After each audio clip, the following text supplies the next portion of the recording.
Competitive exam के अंतर्गत civil जज और एडीपीओ के सॉल्व पेपर्स, उनसे संबंधित फैक्ट्स, इंपॉर्टेंट क्वेश्चंस और इंपॉर्टेंट जानकारी अपन देते रहेंगे।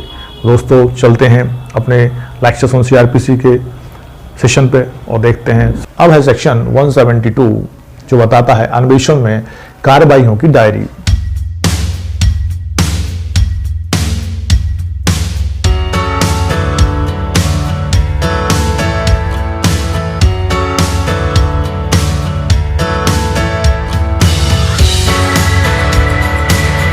नाउ सेक्शन 172 अन्वेषण में कार्रवाइयों की डायरी।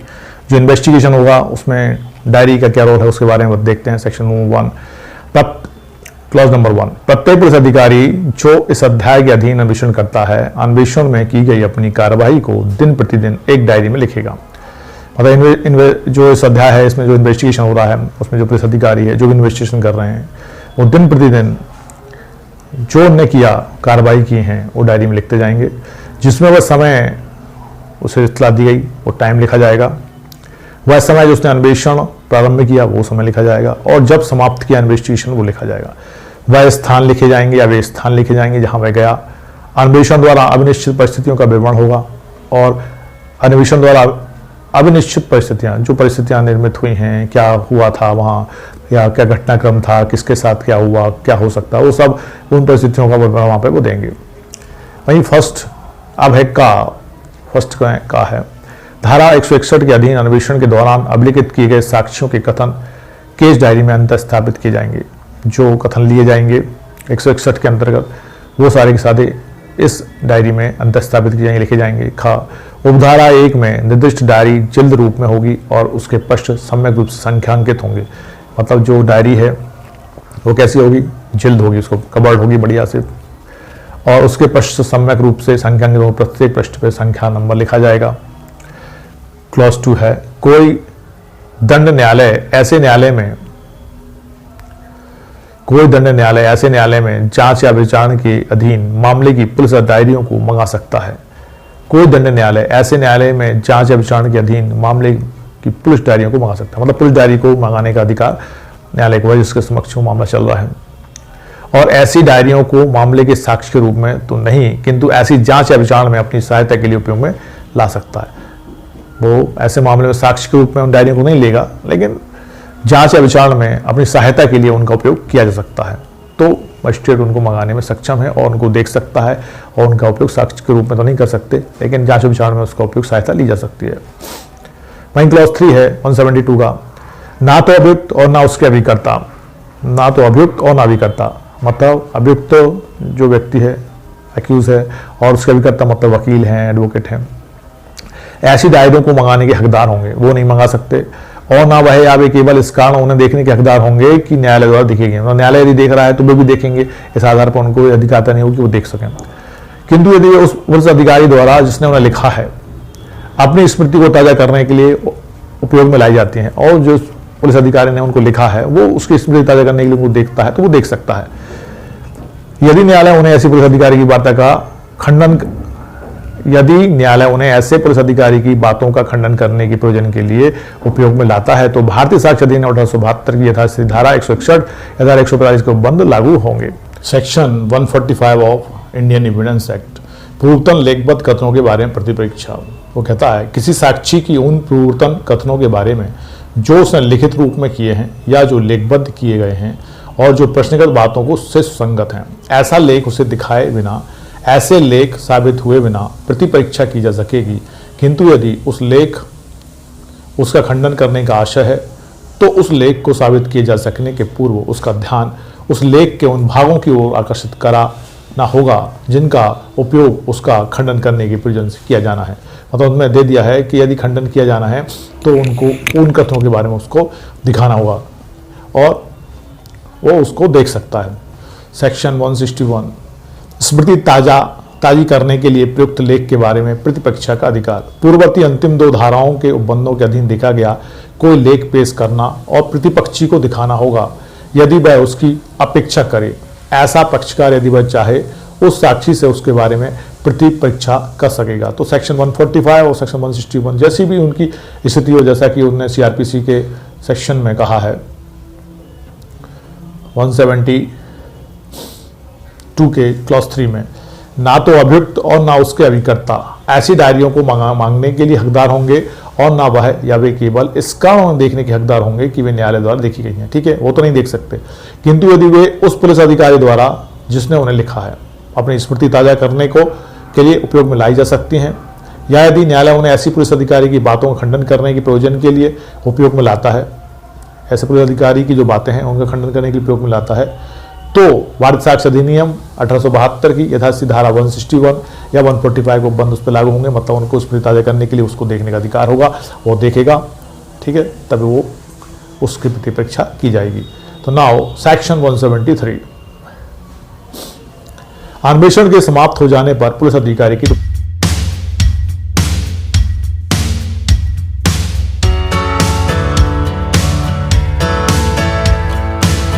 रिपोर्ट, जब इन्वेस्टिगेशन पूरा हो जाता है तो एक पुलिस अधिकारी की रिपोर्ट के बारे में बता रहे हैं। सेक्शन 173 का क्लॉज 1 है, इस अध्याय के अधीन किया जाने वाला प्रत्येक अन्वेषण अनावश्यक विलंब के पूरा किया जाएगा।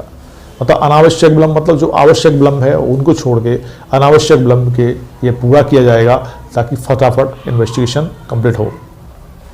का है बालिका के साथ बलात्संग के संबंध में अन्वेषण उस तारीख से जिसको पुलिस थाने के भारतीय अधिकारी द्वारा इत्तला अभिलेख की गई थी 3 मास के भीतर पूरा किया जा सकेगा। वहां उन्होंने बता दिया कि यदि मान लो किसी बालिका के साथ बलात्संग हुआ है और उससे संबंध कोई इन्वेस्टिगेशन है तो जिस दिन उसकी रिपोर्ट लिखी गई उससे 3 मास के अंदर वो इन्वेस्टिगेशन कंप्लीट हो जाना चाहिए।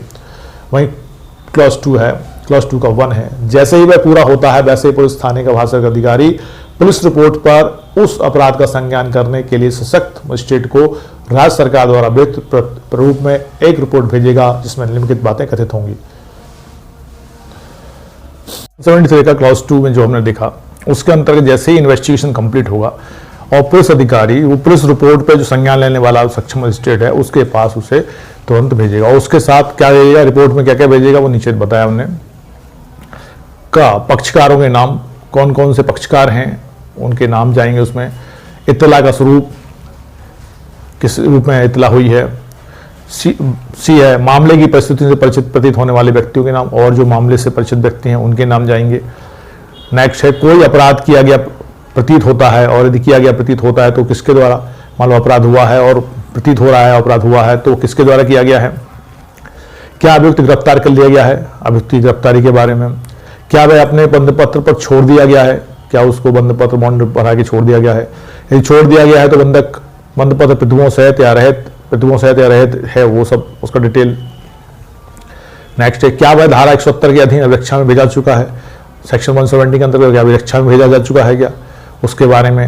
नेक्स्ट जहां अन्वेषण भारतीय दंड संहिता 1860 का 45 की धारा 376 A B C D E या धारा के अधीन किसी अपराध के संबंध में है वहां क्या स्त्री की चिकित्सा परीक्षा की रिपोर्ट संलग्न की गई है। वहीं यदि अपराध भारतीय दंड संहिता की धारा रेप से संबंधित 376 A B C D E संबंधित है तो क्या उस महिला का जो चिकित्सीय परीक्षण हुआ है उसकी रिपोर्ट भी उसमें संलग्न है, उसके बारे में।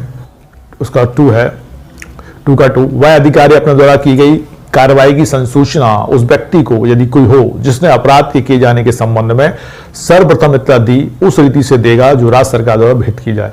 मतलब वह अधिकारी जिसको उस अपराध के बारे में संसूचना किसी व्यक्ति ने दी थी जिसने अपराध किए जाने के संबंध में सर्वप्रथम इत्तला दी थी उस रीति से उसकी संसूचना उसे देगा जैसे राज्य सरकार भेद करे। ठीक है, अब क्लॉज 3 है जहां धारा 158 के अधीन कोई वरिष्ठ पुलिस अधिकारी नियुक्त किया गया है वहां ऐसे किसी मामले में जिसमें राज्य सरकार साधारण या विशेष आदेश द्वारा ऐसा निर्देश देती है वह रिपोर्ट उस अधिकारी के माध्यम से दी जाएगी और वह मजिस्ट्रेट का आदेश होने तक के लिए पुलिस थाने के भारतीय अधिकारी को यह निर्देश दे सकता है कि वह आगे और अन्वेषण करे।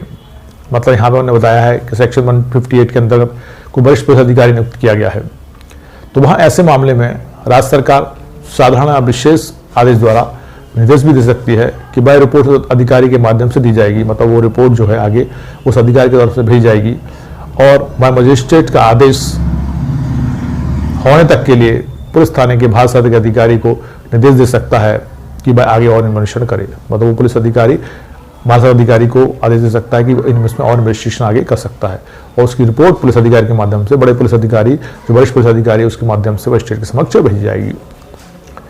क्लॉज 4 है, जब कभी इस धारा के अधीन भेजी गई रिपोर्ट से यह प्रतीत होता है कि अभियुक्त को उसके बंधपत्र पर छोड़ दिया गया है, तब मजिस्ट्रेट उस बंधपत्र के उन्मोचन के लिए या अन्यथा ऐसा आदेश करेगा जैसा वह ठीक समझे।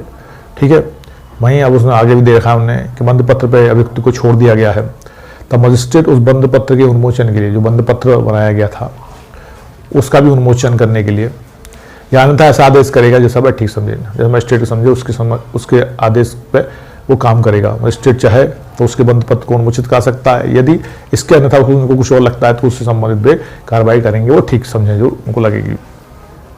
क्लॉज 5 है, जब ऐसी रिपोर्ट का संबंध ऐसे मामले में से है जिसको धारा 170 लागू होती है, तब पुलिस अधिकारी मजिस्ट्रेट की रिपोर्ट के साथ साथ निम्नलिखित भी भेजेगा। वहीं उन्होंने लिखा जो मामला है 170 लागू होती है तो पुलिस अधिकारी मजिस्ट्रेट को रिपोर्ट के साथ निम्नलिखित चीजें भेजेगा। वो क्या होंगी देखो, का वे सब दस्तावेज या उनके सुसंगत उद्धरण, सब दस्तावेज उनके उद्धरण जो उससे जुड़े हुए हैं जिन पर अनुभव करने का अभियोजन का विचार है, अभियोजन उन पर डिपेंड करता है कि उसके माध्यम से अभियोजन करेगा, और जो उनसे भिन्न हैं जिन्हें अन्वेषण के दौरान मजिस्ट्रेट को पहले ही भेज दिया गया है अन्य सामग्री का, उन सब व्यक्तियों के जिनकी साक्षियों के रूप में परीक्षा करने का अभियोजन का विचार है, उन सब की लिस्ट भी भेजेगा, नाम भेजेगा जिनकी साक्षियों की वो और जिनको अभियोजन के रूप में साक्षियों के रूप में उपयोग परीक्षा करवाना चाहता है। और धारा 161 के अधीन अभिलिखित कथन और धारा 161 के अंतर्गत जो कथन अभिलिखित किए गए थे साक्षियों के, वो सब भी वहां पे वो भेजेगा। वहीं अब क्लॉज 6 है, यदि पुलिस अधिकारी की यह राय है कि ऐसे किसी कथन का कोई भाग कार्रवाई की विषय वस्तु से सुसंगत नहीं है या उसे अभियुक्त को प्रकट करना न्याय के हित में आवश्यक नहीं है और लोकहित के लिए असमीचीन है, तो वह कथन के उस भाग को उपदर्शित करेगा और अभियुक्त को दी जाने वाली प्रतिलिपियों में से उस भाग को निकाल देने के लिए निवेदन करते हुए और ऐसे निवेदन करने के अपने कारणों का कथन करते हुए एक नोट मजिस्ट्रेट को भेजेगा। वहीं यदि कोई चीज ऐसी है जो असमीचीन है, लोकहित के लिए ठीक नहीं है, उन कथनों में है, उन विषय वस्तु में है जो और विषय वस्तु से सुसंगत भी नहीं है, और उस भाग को उपदर्शित करेगा न्यायालय के समक्ष और अभियुक्त को दी जाने वाली प्रतिलिपि में से उसमें निकाल देने के लिए निवेदन करने के लिए अपने कारणों को कथन करते हुए मजिस्ट्रेट को एक नोट लगा के मजिस्ट्रेट को भेजेगा। नोट लगा के भेजेगा मतलब नोट नहीं, नोट मतलब नोट, टिप्पणी लिख के भेजेगा कि वो लोकहित में उसके कथनों के रूप में उसको देने के लिए देना ठीक नहीं है। क्लॉज नंबर 7, जहां मामले का अन्वेषण करने वाला पुलिस अधिकारी ऐसा करना सुविधापूर्ण समझता है, वहां वह उपधारा 5 में निर्दिष्ट सभी यकीनी दस्तावेजों की प्रतियां अभियुक्त को दे सकता है। तो क्लॉज 7 वो कह रहे हैं जो इन्वेस्टिगेशन करने वाला पुलिस अधिकारी है सुविधापूर्ण समझता है या उचित समझता है, तो वहां वह क्या करेगा, उपधारा 5 में जो निर्दिष्ट सभी यकीनी दस्तावेजों की प्रतियां अभियुक्त को प्रदान कर सकता है। अब नाउ क्लॉज 8 है अपना, इस धारा की कोई बात किसी अपराध के बारे में उपधारा 2 के अधीन मजिस्ट्रेट को रिपोर्ट भेजी जाने के पश्चात आगे और अन्वेषण को प्रवृत्त करने वाली नहीं समझी जाएगी, तथा जहां ऐसे अन्वेषण पर पुलिस थाने के भाषातक अधिकारी को कोई अतिरिक्त मौखिक या दस्तावेजी साक्ष्य मिले, वहां वह ऐसे साक्ष्य के संबंध में अतिरिक्त रिपोर्ट या रिपोर्ट मजिस्ट्रेट को विहित प्रारूप में भेजेगा और उपधारा 2 से 6 तक के उपबंध ऐसी रिपोर्ट या रिपोर्टों के बारे में जहां तक हो सके ऐसे लागू होंगे जैसे वे उपधारा 2 के अधीन भेजी गई रिपोर्ट के संबंध में लागू होते हैं। क्लॉज 8 में हमने देखा कि इस धारा की कोई बात अपराध के बारे में उपधारा 2 में जो रिपोर्ट बना के पुलिस अधिकारी जब भेजता है तो उसका मतलब ये नहीं है कि आगे इसके पश्चात और रिपोर्ट बना के नहीं भेज सकती। अन्वेषण को समाप्त करने वाली बात नहीं समझी जाएगी, बल्कि अन्वेषण उसके बाद भी जारी रह सकता है और भाषा का अधिकारी कोई अतिरिक्त मौखिक या दस्तावेजी साक्ष्य मिलता है तो उसे भी लेता है और उसको भी बाद में वो उस रिपोर्ट को वहां मजिस्ट्रेट के समक्ष विधिक प्रारूप में भेज सकता है, और वो भी आपके सेक्शन के 173 के जो क्लॉज 2 है उसके अंतर्गत भेजी गई रिपोर्ट के अंतर्गत ही वो समझे जाएंगे। तो ये सेक्शन 173 था।